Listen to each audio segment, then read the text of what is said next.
Time for the French papers now on the programme. Alison Sargent's with us today. And Alison, French papers, they're quite concerned, aren't they, about Angela Merkel, her inability to form a government. That's right. The German Chancellor is on the front pages of many French newspapers today, and left-wing Libération gets kind of the wordplay of the day award, I guess you could say.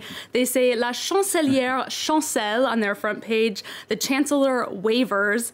The paper says, we thought she was unshakable, but new elections seem inevitable, and it's going to be double or nothing. Now, in their editorial, Libération says Merkel's newfound weakness is not just bad for Germany, it's really bad news for Europe, and particularly bad news for those who value an open and welcoming Europe, because Merkel's, quote, courageous, as Libération says, decision to open Germany's doors to refugees during the crisis really favored the rise of the far-right AfD party, and which ultimately led her to lose voices in the election.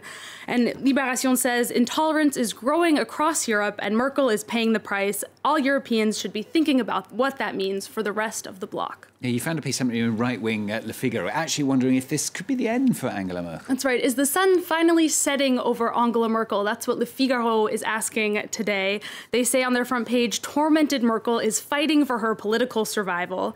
And they say Merkel is paying above all for her lack of a grander vision, according to them. They say it seems that calm and steady management doesn't actually cut it anymore for what is at stake. And Le Figaro also says it's a demonstration that you can't govern forever in the middle without exposing yourself eventually to the rise of the extremes.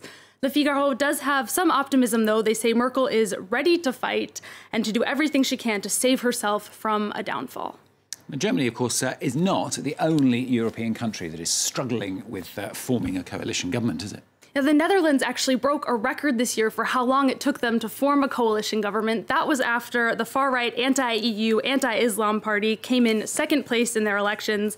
Belgium and Spain have also had trouble in recent years, and the Huffington Post is wondering why parliamentary regimes just can't seem to make it work anymore.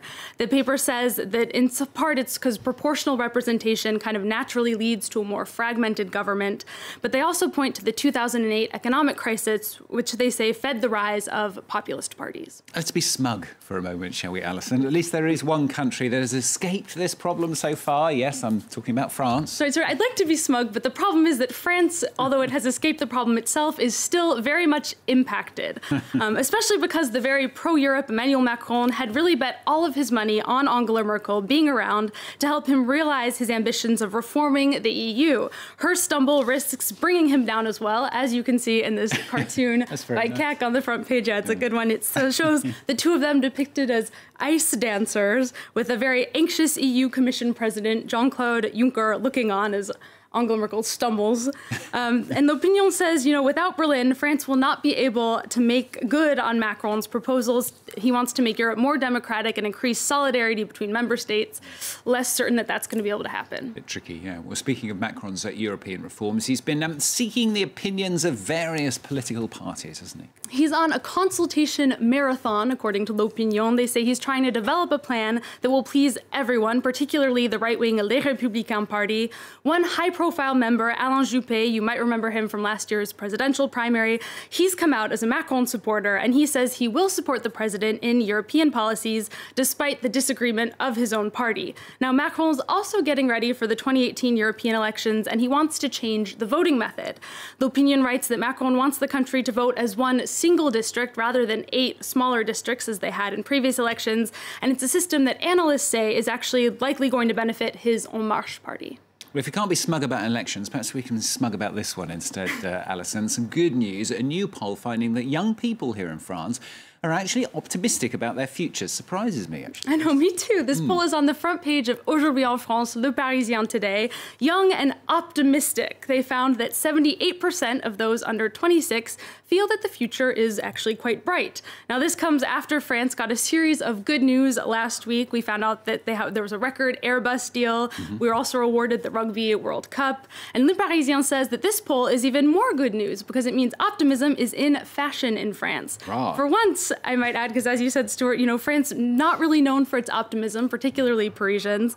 The paper, though, says Emmanuel Macron is actually in part to thank for this rise in optimism because the president has said he wants to bring optimism back to the country.